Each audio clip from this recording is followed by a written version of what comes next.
నమస్తే, welcome to union budget 2026-27. 9వసారి నిర్మలా సీతారామన్ గారు ఈరోజు బడ్జెట్ ప్రవేశపెట్టారు. అయితే ఇందులో ఉన్న ముఖ్యమైనవి ఏంటంటే ఏ అంశాలకి ఈ కేటాయింపులు జరిగాయి అన్నది నేను సింపుల్గా చెప్తాను. మనతో పాటుగా సీనియర్ సంపాదకులు తెలకపల్లి రవి గారు కూడా లైవ్లో సిద్ధంగా ఉన్నారు. రవి గారు నమస్తే సార్. నమస్తే సార్, ఈరోజు బడ్జెట్లో ప్రవేశపెట్టిన అంశాలు చూస్తే సింపుల్గా ట్రాన్స్పోర్ట్కి సంబంధించి కోట్లలో నేను చెప్తున్నాను. 5,98,520,000. అలాగే defence 5.94, rural development 2.73, home affairs 2.55, agriculture and allied activities 1.62, education 1.39, energy 1.9, health 1.4, urban development 85,522,000. So IT and telecom 74,560,000. అలాగే commerce and industry 70,296,000. Social welfare 62,362,000. Scientific and departments 55,756,000. Tax administration 45.5. అలాగే ఎక్స్టెంటెడ్ affairs 22.119, finance 20.649, development of north east 6.812. ఓవరాల్గా చూస్తే నిర్మలమ్మ గారి పద్దుని దేశంలో ఏ రకంగా చూడాలి?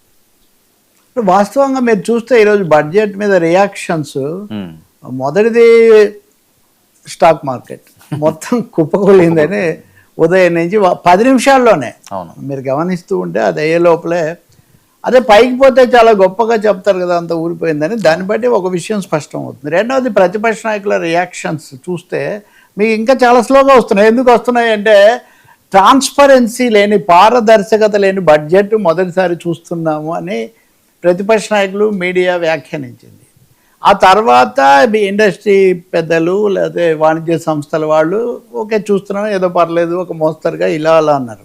మొదటేమో ఒక 9 అంశాలు తీసుకొని ఇన్ఫ్రా పెంచటము, అలాగే విదేశీ సంబంధాలు, వీటి ఒడిదుడుకుల రీత్యా మన దేశ ఆర్థిక వ్యవస్థ నిలదొక్కునేలాగా చూడటము, దీర్ఘకాలిక అంశాలు, ఏఐలో పోటీ పడటం, ఇవన్నీ చెప్పారు. అలాగే ఎంప్లాయ్మెంట్, ఉపాధి కల్పనకు చాలా ప్రాధాన్యత ఉంటుంది. చిన్న పరిశ్రమలు మేము ప్రోత్సహిస్తాము, వ్యవసాయ రంగం నిలదొక్కోవాలి, ఇలాంటి అంశాలు కూడా చెప్పారు. సో ఇప్పుడు మనము ఫైనల్గా చూస్తే సామాన్యులకు సంతోషం కలిగించే విషయాలు ఏం లేవు. ముఖ్యంగా ఆదాయం, వీళ్ళకు ఉండే ఆదాయమే కొంచెము, దాని మీద పన్ను ఉపశమనం ఏమైనా ఇస్తారేమో అని చూస్తుంటే మేము 2025లో ప్రకటించిన ఆదాయం పన్ను విధానం ఇప్పటి నుంచి అమల్లోకి వస్తుంది, మీరు సులభంగా ఫైల్ చేసుకోవచ్చు, ఇట్లాంటివి తప్ప పేద మధ్యతరగతి వర్గాలకు ఇందులో కల్పించినటువంటి ఉపశమనము దాదాపు ఏమీ లేదు. దేశ ఆర్థిక వ్యవస్థ చూద్దామంటే మన దేశంలో ఇప్పుడు 14 లక్షల కోట్లు మనము వడ్డీల కింద కడుతున్నాం అండి. మీరు చాలా లెక్కలు చెప్పారు కదా, 14 లక్షల కోట్లు ప్రభుత్వం వడ్డీల కింద కడుతున్నటువంటి పరిస్థితి. ఈ జీడిపికి డెట్కు ఆ రేషియోను, అంటే ఆ నిష్పత్తిని 50% తేగలిగితే సగానికి సగం జీడిపి డెట్ రేషియోను 54% నుంచి 50% తేవటం టార్గెట్గా పెట్టుకున్నామని ప్రకటించారు. అంటే సగం, దాదాపు సగానికి సగం అన్న పద్ధతిలో ఉంది. అందువల్ల ఆర్థిక వ్యవస్థ తీవ్రమైన ఒడిదుడుకులను ఎదుర్కొంటుంది అనేది చాలా స్పష్టం. ఈ బడ్జెట్లో ప్రధానంగా ప్రకటించినవి ఏమన్నా ఉన్నాయంటే, ఖచ్చితంగా చెప్పాలంటే బడ్జెట్కు ముందు ప్రకటించిన ఆర్థిక సర్వేలోనే ఒక దిశానిర్దేశం చేశారు. అందులో ఏం చేశారంటే 3 చెప్పారు. అందులో అతి ముఖ్యమైనది ప్రైవేట్ రంగం నిలదొక్కుకోవడమే ఇప్పుడు భారతదేశానికి విరుగుడవుతుంది, పరిష్కరిస్తుంది. ప్రైవేట్ రంగం అంటే ఎవరు, మళ్ళీ ప్రశ్న. ఈ బడ్జెట్లో ఆర్థిక మంత్రి గారు ప్రకటించిన అతి ప్రధానమైన రాయితీలు ఎవరికి అంటే, ఒకటి డేటా సెంటర్లకు. మీకు ఇంకా ప్రతిదీ ఇప్పుడు పెద్ద ఆర్థికవేత్తలు లేకుండా చాలా స్పష్టంగా కనిపిస్తుంది. భారీ డేటా సెంటర్లు ఎవరు పెట్టబోతున్నారు, ఎక్కడ పెట్టబోతున్నారు అంటే ఖచ్చితంగా అదానీ గారు, గూగుల్ కలిసి చాలా భారీగా భారతదేశంలో పెట్టుబడి పెట్టబోతున్నారు. కాబట్టి డేటా సెంటర్లకు 2047 వరకు, అంటే ఇంకొక 20 ఏళ్ళ వరకు వాళ్లకు బ్రహ్మాండంగా మేము భారీ రాయితీలు ఇచ్చేస్తున్నామని ప్రకటించారు. రెండవది కంటైనర్లు. ఇది కూడా భారీ వ్యవహారం. మూడోది సోలార్ విద్యుత్ రంగం. ఇప్పుడు విద్యుత్ రంగంలోనే కదా అంతర్జాతీయ స్థాయిలో కూడా వివాదాలని నడుస్తుంది. సో ఈ 3 కోర్ సెక్టార్స్, విమాన రంగం, మొన్న మనం ఇండిగో అప్పటి నుంచి కూడా దేశంలో పెద్ద చర్చ నడుస్తుంది ఎందుకు ఇది అంతా అయిందని. ఈ మధ్య అదాని గారు వైమానిక రంగంలో కూడా ప్రవేశించినట్టుగా మనం వార్తలు అవన్నీ చూసాము. వైమానిక రంగంలో ఉపయోగించే విడిభాగాలకు బాగా ప్రోత్సాహం ఇచ్చి చెయ్యాలి అనేది కూడా పెట్టారు. సో ఇదంతా కార్పొరేట్, అందులో ప్రత్యేకించి అదాని ఎంపైర్కు చాలా గరిష్టంగా ఉపయోగపడేది పెట్టినట్టుగా మనకు ఈ బడ్జెట్లో చాలా స్పష్టంగా కనిపిస్తుంది. ఇతర విషయాలు రాష్ట్రాలను తీసుకుందాం. రాష్ట్రాలు చాలా స్ట్రెస్లో ఉన్నాయి, అండర్ హెవీ స్ట్రెస్ అన్నారు. బడ్జెట్లో నిజానికి రాష్ట్రాలకు ఏం చెప్పారంటే 16వ ఆర్థిక సంఘం సిఫార్సుల ప్రకారం ఇప్పుడు ఇస్తున్న 41% కేటాయింపులు ఇక ముందు కూడా కొనసాగిస్తామన్నారు. అంటే ఆదాయం పన్ను ఉన్నదాన్ని యథాతథంగా కొనసాగిస్తామన్నారు. రాష్ట్రాలకు ఉన్నది కూడా 41% రాయితీ కాదు, పన్నుల బదలాయింపు, పన్ను ఆదాయం బదలాయింపు ఏది ఉందో అది ఇప్పుడు కూడా కొనసాగిస్తామన్నారు తప్ప ఇన్ని కష్టాలు సవాళ్ళని ఉన్నాయన్న వాటిని తట్టుకోవడానికి మటుకు ఏమి చేయకపోవడం బాగా నిరుత్సాహం కలిగిస్తుంది. బహుశా ఈ కారణాల వల్ల దాంతోపాటు స్టాక్ మార్కెట్ ఆ సంస్థల మీద కూడా కొన్ని పన్నులు పెంచే, కొద్దిగా బైబ్యాక్లు వీటి మీద పన్నులు ఇది వేశారు, అందువల్ల కూడా అది కూలింది. సో ఏ రంగాల్లో అయితే వ్యవసాయ రంగం, ముఖ్యంగా వ్యవసాయ రంగంలో ఒక హెచ్చరిక చేసింది ఆర్థిక సర్వే. 2025-26లో ఉన్నటువంటి వ్యవసాయ రంగం అభివృద్ధి 4% పైన ఉన్నప్పటికీ వచ్చే ఏడాది అంటే 26-27లో అది వెనకపట్టు పట్టవచ్చు అని ఒక హెచ్చరిక. సరే 27-28లో వెనకపట్టు పట్టి 3%, 4% మధ్యలో ఉండొచ్చు అని. సో వ్యవసాయ రంగానికి ఏమైనా జరిగిందంటే అది కూడా ఏమీ జరగలేదు. అందుకనే ఒక విధంగా తీవ్ర నిరుత్సాహమే కలిగిస్తుంది. ఇంకా తెలుగు రాష్ట్రాలకు సంబంధించి ఇందులో బ్రహ్మాండంగా చెప్పుకున్నది ఏం లేదు ఇంతవరకు. లేకపోతే ఈ పాటికి మన వాళ్ళు చాలా అభినందనలు ఇవన్నిటితో ముంచెత్తుతూ ఉంటారు కదా. ఒక క్యారిడార్లు ప్రకటించారు, ఒక 5 క్యారిడార్లు. ఆంధ్రప్రదేశ్కి సంబంధించి అయితే ఏపీలో రేర్ ఎర్త్ మినరల్స్ క్యారిడార్ ఒకటి, అరకులోను ట్రెక్కింగ్ హైకింగ్ ప్రోత్సాహం, తీరంలో కొబ్బరి గంధం చెట్లకు ప్రోత్సాహం, అలాగే జీడిపప్పు కోకో ఉత్పత్తి కోసం ప్రత్యేక చర్యలు.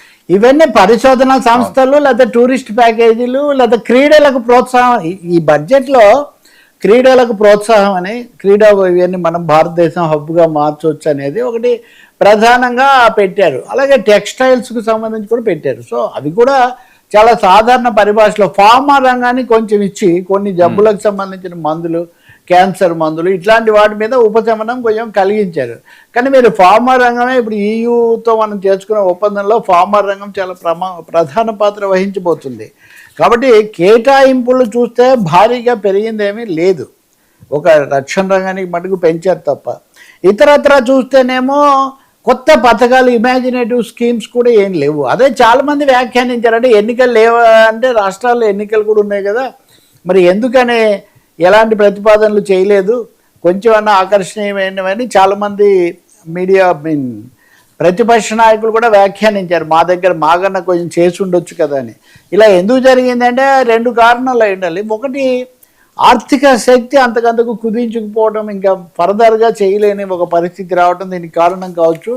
రెండోది, అంతకంతకు కూడా ఇన్ఫ్రా రంగం, చాలా భారీ ఇన్ఫ్రా రంగం, భారీ ప్రైవేటు రంగం అన్నది బాగా విస్తరిస్తుంది. సో రాయితీలు ఇచ్చేవే వాళ్ళకిచ్చి వాళ్ళ ద్వారా తప్ప సామాన్యులకు నేరుగా ఇవ్వలేని ఒక పరిస్థితి కూడా దీనికి కారణమై ఉండొచ్చు. ఆంధ్రప్రదేశ్ విషయానికి వస్తే ప్రత్యేకించి అమరావతికి ఏదైనా జరుగుతుంది, చట్టబద్ధత అనేది శాసనం అలా ఉంచితే అమరావతికి ఏదైనా చేస్తారు. నిజంగా కూటమిలో కూడా ఉన్నారు, కేంద్రంలో కూడా తెలుగుదేశం ప్రభుత్వం మీదే ప్రధానంగా ఆధారపడి ఉన్నారు కదా అని చూస్తే నిర్మల గారే కదా వచ్చి బ్యాంకులన్నిటికీ శంకుస్థాపన చేసిపోయారు.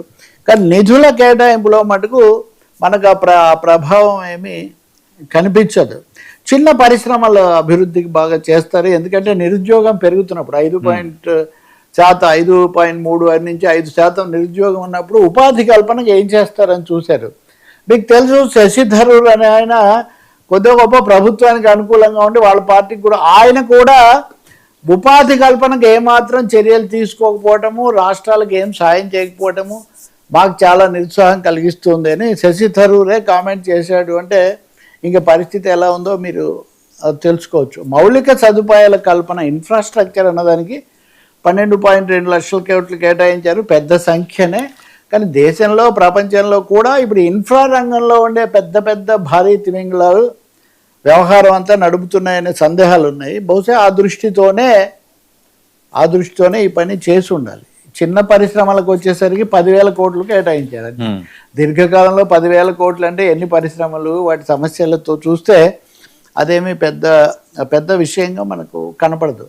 గ్రామీణ వ్యవసాయానికి సంబంధించిన అనుబంధ రంగాలు అన్నప్పుడు ఈ చేనేతనండి లేకపోతే ఇవన్నీ ఉన్నాయి. మీరు చెప్పారు కదా, నిజంగా అటువంటి కొబ్బరి ఉదాహరణకు రాయలసీమలో హబ్ పెడతాము, ఉద్యాన హబ్గా పెడతామని ముఖ్యమంత్రి చంద్రబాబు చాలాసార్లు చెప్పారు. కానీ అలాంటిది కూడా ఏమి దీంట్లో ఆ ప్రతిపాదన కూడా కనపడదు. అందుకనే చెప్పాలంటే ఇది ఒక చాలా అస్పష్టంగా వెలువడినటువంటి విధాన పత్రంలా కనిపిస్తుంది తప్ప నిర్దిష్టంగా, అది కూడా కాకుండా 9వ బడ్జెట్ పెడుతున్నారు ఆమె. ఒక ఆర్థిక మంత్రి 9వ బడ్జెట్ పెట్టడం, ఒక ప్రభుత్వం 3 సార్లు ఉండటం అంటే ఒక క్రమ పద్ధతిలో వాళ్ళు చేయడానికి చాలా అవకాశం ఉండింది. అదేం జరగలేదు. ఇంకో పెద్ద విషయం అంటే అమెరికా వాళ్ళు టారిఫ్లు భారీగా గుమ్మరించి షాకుల మీద షాకులకు గురి చేస్తున్నారు. దీన్ని తట్టుకోవడానికి చాలా చేశారు. అది దానికి కొంతమంది ఏం చేశారు సామాన్యులకైతే ఏమీ అర్థం కావట్లేదు. దేశీయ ఆర్థిక వ్యవస్థ నిలదొక్కుకోవడానికి ఇదిగో మేము పని చేశాము గట్టిగా పారిశ్రామికీకరణకు, వ్యవసాయ రంగానికి అన్నది ఏమీ లేదు. అందుకనే ఇది చాలా రకాలుగా నిరుత్సాహం కలిగించే బడ్జెట్ అని చెప్పాలి. వైద్యం విద్యకు కేటాయింపులు కనుక చూస్తే వ్యవసాయం అదే నేను చెప్పింది. వ్యవసాయము ఒకవైపు తగ్గుముఖం పడుతుంది, దెబ్బతినే అవకాశం ఉంది. పైగా విదేశాలతో ఒప్పందాలు చేసుకునే కొద్దీ వాళ్ళ సరుకులు అనుమతిస్తే మన సరుకులు వెనకపోతే ఇవన్నీ ఉన్నప్పుడు వ్యవసాయానికి చాలా భారీ ఇచ్చి ఉండాల్సింది. వ్యవసాయానికి, రైతులకు, వ్యవసాయ కార్మికులకు కూడా. కానీ వ్యవసాయ కార్మికులకు బీమాకు సంబంధించిన సంఖ్య, సాయం పొందే వాళ్ళ సంఖ్య ఏమో తగ్గించారు. ముందే అది బడ్జెట్కు ముందే ఆ ప్రకటన వెలువడింది. ఒకే ఒకటి చేశారు, జీ అని ఒకటి. అంతకుముందున్న గ్రామీణ ఉపాధిని తగ్గించి జీరామ్జీ తెచ్చారు కదా. సో మహాత్మా గాంధీ పేరు తీసేశారని విమర్శ వచ్చిందని ఇప్పుడు చేనేతకు ఒక మహాత్మా గాంధీ పేరుతో ఒక పథకం పెట్టారు. పథకం దానికి ఏం నిధులు కానీ ఇది ఏమీ లేవు. అందుకని అది పొలిటికల్ కరెక్షన్ ఏదో చేశారు, కానీ అది కూడా ఏం లేదు. అందుకనే ఆహా ఓహో అని మీరు ఎక్కడ ఇంతవరకు వినలేదు. మీరు ఆహా ఓహో అన్నది ఏమీ లేదు. ఎలా మార్కెట్ అయితే చాలా దారుణంగా ఉన్న పరిస్థితి. స్టాక్ మార్కెట్ ఇంత ఉంటే వాళ్ళు దాన్ని పెంచి అది చేయగలిగిన వాళ్ళు అదే పడిపోతుందంటే దాని అర్థం ఏంటి? ఏమాత్రం ఆశ కలిగించలేకపోయింది ఈ బడ్జెట్. ఆ విధానమైన పరమైన దిశానిర్దేశం కానీ ఆ ఇమాజినేషన్ అంటారు చూడండి, అది కూడా లేకపోయింది అన్నది చాలా స్పష్టంగా మనకు కనిపిస్తుంది. ఇవన్నీ నిరుత్సాహాన్ని కలిగించిన అంశాలే. కానీ ఈవెన్ మహిళలైనా, మహిళగా ఎన్నిసార్లు పెడుతున్నప్పుడు మహిళల ఉపాధి ఉత్పత్తి చేయకపోగా ఇంకో మాట అన్నారు, ఈ క్యాష్ ట్రాన్స్ఫర్స్ ఇవన్నీ విపరీతంగా జరిగిపోతున్నాయి. 1,17,000 కోట్లు ట్రాన్స్ఫర్ చేశారు. వీటిని మేము ఇక మీద కొంచెం నియంత్రించి ఓ పద్ధతిలో పెడతామన్నారు. అంటే ఏంటనమాట క్యాష్ ట్రాన్స్ఫర్స్ అంతా పొరపాటు అంటే, మరి ఇచ్చిన రాయితీలన్నీ పెద్ద పెద్ద కార్పొరేట్లకి ఇన్ని రాయితీలు ఇస్తున్నారు కదా. ఆదాయం పన్ను పరిమితి పెంచడానికి మీకు ఏముంది? ఇప్పుడు మీరు కనుక లెక్కలు చూస్తే కార్పొరేట్ నుంచి వచ్చే పన్ను చాలా తక్కువ అండి మన ప్రభుత్వం యొక్క ఆదాయంలో. ఇలా అనడం అంటే ఏదో కార్పొరేట్ల మీద ఏదో చేయాలి కొంతమంది అనుకున్నట్టు అది కాదు. ఈవెన్ రూపీ కమ్స్ ఫ్రమ్ ఒక 100 పైసలు కనుక మనకు వస్తున్నాయంటే ఇందులో కార్పొరేట్ల నుంచి వచ్చే 18 పైసలు మాత్రమే. ఆర్థికంగా చూసుకుంటేనేమో 1% మంది చేతిలో 50% సంపదలు, ఆదాయాలు. పన్నుల్లో చూస్తేనేమో 18% సంపదల్లో అంత అత్యధిక శాతం. సో ఇది బ్యాలెన్స్ అయ్యే వరకు కూడా ఇప్పుడు ఇన్కమ్ ట్యాక్స్ 21% అన్నారు, corporate tax 18%, income tax 21%. Income tax direct tax అందరు కట్టేది. నిజంగా కార్పొరేట్ పన్నుకు ఇన్కమ్ ట్యాక్స్కు ఏమన్నా సంబంధం ఉందండి? మీకు కూడా చూస్తే ట్యాక్స్ నెట్ పెంచుతామంటే నెట్లోకి తీసుకురావాల్సింది ఎవరిని? వాళ్ళనా వీళ్ళనా? కాబట్టి ఆ విధంగా చూస్తే ఈ బడ్జెట్లో నిర్మలా సీతారామన్ నిరుత్సాహపరిచారని చెప్పాలి. అది ప్రతిబింబిస్తుంది కూడా. కేటాయింపుల్లో స్పష్టత లేదు, ఇంకోటి లేదు. తర్వాత అన్ని వివరాలు ఇప్పుడే చెప్పలేదా, వివరాలన్నీ తర్వాత అందుతాయని చాలా తొందరగానే ముగిస్తున్నారు ప్రసంగాలు. 80 నిమిషాలకు 90 నిమిషాలకు. అంతకుముందు అయితే చదువుతూనే ఉండేవాళ్ళు. సో వాళ్ళు అనుకున్నది చేసుకుపోవడానికి బుల్డోజ్ చేసుకునే ఒక బడ్జెట్ తప్పితే ఇదేమీ సామాజిక న్యాయానికి ఇంకో దానికి చేసేది కాదు. మరి విద్యారంగం కేటాయింపులు ఏం తీసుకున్నా నామకార్థపు పెరుగుదలలే ఉన్నాయి ఇక్కడ కూడా. అవి కూడా ఆచరణలోకి వచ్చేసరికి ఇంకా తగ్గిపోతూ ఉంటాయి. అందుకనే చాలామంది ప్రతిపక్ష సభ్యులు కూడా విమర్శించారు, ఏమీ స్పష్టత ఇవ్వకుండా అలా కేటాయింపుల విషయం కూడా చెప్పకుండా చేశారు. ఇదంతా బొత్తిగా ట్రాన్స్పరెన్సీ లేదని. క్యాపిటల్ ఎక్స్పెండిచర్ పెరుగుదల కూడా చాలా తక్కువగా ఉంది. ఇంకా చెప్పాలంటే ప్రభుత్వ రంగ సంస్థల్లో ఇప్పుడు 51% ప్రభుత్వ వాటా ఉంటే వాటిని ప్రభుత్వ రంగ సంస్థలు అంటున్నారు. కానీ 26% ఉంటే చాలు, వాటిని ప్రభుత్వ సంస్థలు అనాలి అని ఆర్థిక సర్వేలో ప్రతిపాదించారు. అంటే 26%కి ఇప్పుడు మన విశాఖ ఉక్కు లాంటివన్నీ వస్తాయి. 26%కి మీరు దీన్ని తగ్గించుకుంటే ఇంకా 75% వేరే వాళ్ళకు ఉంటుంది. ఎవరు చేస్తారు దాన్ని అదుపు? కాబట్టి ఈ ఉపాధి కల్పన అయినా ఉత్పత్తి రంగంలో అయినా ప్రజల పాత్ర పెంచి లేదా ఉపాధి పెంచి ఇటువైపులో కాకుండా, అలాగే విద్య, వైద్య రంగానికి సంబంధించి ఇన్ని రాయితీలు ఇచ్చాము, ఫార్మాన్ బాగా ప్రోత్సహించాము, అది ఇది అన్నారు. కానీ వైద్య రంగానికి కేటాయింపులు ఎంత ఉన్నాయి? ఆరోగ్య రంగానికి కేటాయింపులు 1,00,000 కోట్లు, 1,04,599 కోట్లు. ఎక్కడ సరిపోతాయండి ఇవి? కాబట్టి చాలా ఏకపక్షంగానూ, ఒక విధంగా చెప్పాలంటే కార్పొరేట్ పక్షంగా ఉన్నటువంటి బడ్జెట్ తప్పితే ఇదేమీ ప్రజల పరంగా లేదు. రాష్ట్రాల అభివృద్ధికి వెనకబడిన వాటికి దోహదపడే విధంగా అసలు లేదు. సర్ప్లస్ ఆదాయం రాష్ట్రాల గురించి మనం ఎందుకు ఎక్కువ చెప్పాల్సి వస్తుందంటే, ప్రజల పట్ల బాధ్యత వహించి నేరుగా చేసేవి రాష్ట్రాలు. అవును, రాష్ట్ర ప్రభుత్వాలకే కదా ప్రజలు ఎన్నుకుంటారు, వాళ్ళు చేస్తారు. కేంద్రం దేశం మొత్తం మీద చూస్తుంది. రాష్ట్రాల్లో అదనంగా ఉన్నవాళ్ళు, అంటే ఎక్కువ ఆదాయం ఉన్నవాళ్ళు 19 నుంచి 11కు తగ్గాయి ఇప్పుడు. అది తాజా ఆర్థిక సర్వే చెప్తుంది.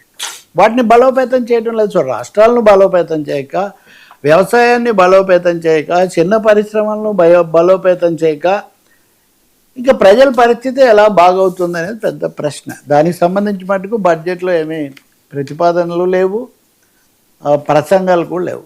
మామూలుగా అర్థం కాని భాషలో నడిచింది కథ అంతా. సార్ 2026లో 28.70 లక్షల కోట్ల పన్ను వసూళ్ళ అంచనా ఏంటి? 2027లో 28.70 లక్షల కోట్ల పన్ను వసూళ్ళ అంచనా. పన్నులు వసూలు పన్నులేదు గతం మీద ఎక్కువ ఇది. ఎస్, గతం కంటే పెరిగింది. పన్ను వసూలు పెరుగుతుందని చెప్తున్నారు. కొంచెం రవాణా రంగానికి కూడా భారీగా కేటాయించారు సార్, 5,98,520 కోట్లు. పట్టణాభివృద్ధికి 85,000 కోట్లు. సార్ రవాణా రంగానికి 6 లక్షల కోట్లు అంటే మన దేశం ఎంత పెద్దది? రెండోది, రవాణా రంగంలో రైల్వే వస్తుందా రాదా? ఈ బడ్జెట్ లో ఒక ముఖ్యమైన మార్పు చేశారు. ఉదాహరణకు రైల్వే బడ్జెట్ వేరుగా పెట్టి ఏమేమి చేయాలి ఇప్పుడు అది తీసేసి అసలు రైల్వే శాఖ అనే దానికి మొత్తంగా కేటాయించము, ఏ జోన్ కా జోన్ కేటాయిస్తాము, ఏ వింగ్ కా వింగ్ కేటాయిస్తాము అని చెప్పారు. సో అన్నిట్లో పబ్లిక్ ట్రాన్స్పోర్ట్, పబ్లిక్ ఎక్స్పెండిచర్ నుంచి వెనకపట్టు పట్టడం ఇప్పుడు మీకు కొట్టొచ్చినట్టు కనబడే అంశం అండి. మొత్తం బడ్జెట్లో మీకు కనబడే అంశం ఏమంటే, అందుకే రాయితీలు ఇచ్చినా ఇంకోటి ఇచ్చినా ప్రైవేట్ రంగానికి, క్లౌడ్ టెక్నాలజీకి ఇస్తాము, డేటా సెంటర్లకు ఇస్తాము, ఇవన్నీ ఎవరికి ఇస్తాము? అందులో వచ్చే ప్రైవేట్ పెట్టుబడిదారులకు ఇస్తామని. మీరు ఇదే సమయంలో కనుక చూస్తే దేశంలో నుంచి పెట్టుబడులు తరలిపోవడం చాలా ఎక్కువగా ఉందని లెక్కలు చెప్తున్నాయి మనకు. దాదాపు 5% పైన గతంలో ఎప్పుడు లేని స్థాయిలో వెళ్ళిపోతున్నాయి. వీటిని ఆపడానికి కూడా ఏం లేదు. కాకపోతే ఎన్ఆర్ఐలకు కొన్ని కొత్త రాయితీలు ప్రకటించారు. విదేశాలకు వెళ్ళే వాళ్ళు ట్యాక్స్ కట్టేది, ట్యాక్స్ డిడక్షన్ సోర్స్ ఉంటుంది కట్టడం, దానికి కూడా కొంచెం రాయితీ ఇచ్చారు. అటువంటివి తప్ప టూరిజాన్ని, ప్రయాణ ఖర్చులకు సంబంధించి కొంచెం తగ్గించారు. అట్లాంటివి ఆరోగ్య రంగంలో ఈ ప్రత్యేక ఇదేది డిఫరెంట్లీ ఏబుల్డ్ వాళ్ళకు కొన్ని రాయితీలు, చిన్న రాయితీలు ఇచ్చారు తప్ప మేజర్ బ్రేక్ త్రూస్ కానీ మేజర్ ఇవి కానీ ఏమీ లేవు. అది మొత్తం కానీ ఇరిగేషన్కి ఉందా పోనీ. అవును, ఇప్పుడు ఉదాహరణకు పోలవరం లాంటివి ఉన్నాయి, అమరావతి ఉంది. ముఖ్యంగా అమరావతికి ఏమి ఇచ్చారు? ఏం లేదు. సో ఈ విధంగా చూస్తే ఇది ఏ విధంగా చూసినా కానీ కేటాయింపులు ఏవో కనిపిస్తాయి. డెఫినెట్గా బడ్జెట్ అన్న తర్వాత ఉన్న డబ్బులను చేయటం తప్ప ఇటు టెక్స్టైల్ పార్క్ ఏర్పాటు చేసి మీరు ఇట్లాంటి వాడికి ఏమైనా సంతోషిస్తారా? ఈ దేశంలో ఇట్లాంటివి మీరు ఎన్ని చూసారు? ఇందాక మీరు అన్నారు రేర్ అర్త్స్ అని. అవును, మీరు గమనించాల్సింది ఏంటంటే ప్రపంచవ్యాప్తంగా పెద్ద దేశాలు ఈ రేర్ అర్త్స్ అరుదైన మట్టి నమూనాలు అన్న దాని మీద చాలా పెద్ద దృష్టి పెట్టారు. ఈ మధ్య ఉక్రెయిన్తో కూడా అమెరికా కూడా అవన్నీ తమకే రావాలని ఒక ఒప్పందం చేసుకున్న పరిస్థితి కూడా ఉక్రెయిన్ విషయంలో ఉంది. మన దేశంలో కూడా వీటి మీద భారతదేశంలో చాలా వైవిధ్యభరితమైన ప్రకృతి సంపద ఉంది. దీని మీద చాలా దృష్టి ఉంది. ఇవి పెడుతున్నారు, బాగానే ఉంది. పెట్టిన తర్వాత ఇవి ప్రభుత్వంకే ఉంటాయని మీరు భావిస్తున్నారా? ఎందుకంటే పీపీపీ మోడల్, ఇప్పుడు ఆరోగ్యం గురించి మాట్లాడినప్పుడు కూడా పీపీపీ మోడల్ను పటిష్టం చేయాలి అని ఆర్థిక సర్వేలో చెప్పారు. సో హెల్త్లో పెట్టేది, ఆరోగ్యంలో పెట్టేది కూడా అల్టిమేట్గా it is going to take PPP route. So మొత్తం మీద చెప్పాలంటే ఇది PPP budget. 100 PPP, corporate, centralised, status quo budget అనేది మనం చాలా స్పష్టంగా చెప్పొచ్చు, మీరు ఏ లెక్కలు తీసుకున్నాం కానీ. సో తెలంగాణ రాష్ట్రంలో కూడా బీజేపీ పుంజుకుందామని చూస్తున్నది, ఖచ్చితంగా గెలుపు దిశగా వెళ్ళాలని చూస్తున్నది. మరొక వైపు ఎన్నికలు ఉన్న నేపథ్యం కూడా, మున్సిపల్ ఎన్నికలు, ఇవన్నీ స్థానిక ఎన్నికలు ఉంటున్నది, ఎంతో కొంత కేటాయించారు. కానీ తెలంగాణకు కూడా మొండి చెయ్యే చూపించారని ఇక్కడ చూస్తున్న లెక్కలంటూ పెద్ద ఎత్తున జరుగుతున్న ప్రచారం. 7 హై స్పీడ్ రైల్వే కారిడార్ నిర్మాణం అట. Mumbai, Pune Hyderabad corridor, Hyderabad Bengaluru, Hyderabad Chennai, Chennai Bengaluru, Delhi Varanasi Siliguri railway corridor నిర్మాణం. ఈరోజు మంత్రి గారు చాలా ప్రముఖంగా చెప్పింది అదొక విషయం. ఇక్కడ మీరు 2 గుర్తించాలి. క్యారిడార్ నిర్మించిన తర్వాత రైలు ఎవరు నడుపుతారు? ప్రతి చోట ఇన్ఫ్రా అండి. మీరు క్యారిడార్ల నిర్మాణం, ఇది కూడా ఇన్ఫ్రా కిందకే వస్తుంది. ఇన్ఫ్రాలో కూడా ఇన్ఫ్రా దశలోనే వాళ్ళు వచ్చి పడేది ఒకటి ఉంటుంది. ఇన్ఫ్రా అయిన తర్వాత మీరు రన్నింగ్ మీరు చేసుకోండి అని చెప్పేది ఒకటి ఉంటుంది. కాబట్టి తెలంగాణకు కూడా లేకపోవడం అనేది చాలా స్పష్టంగా, నిధులు లేవు బేసిక్గా. రెండోది ప్రైవేట్ సెక్టార్కి వీటిని కేటాయించడం అన్నది చాలా భారీ ఎత్తున జరుగుతుంది. అది రైల్వేలో కూడా చాలా జరుగుతుంది. మీరు చెప్పినవి కూడా అల్టిమేట్గా అటే దారితీస్తే ఇంకా దాంట్లో కాంక్రీట్ టర్మ్స్లో చెప్పమనండి. కాదు సార్, అంటే గతంలో ఈ రాష్ట్రానికి ఎంత అంటే ప్రత్యేకంగా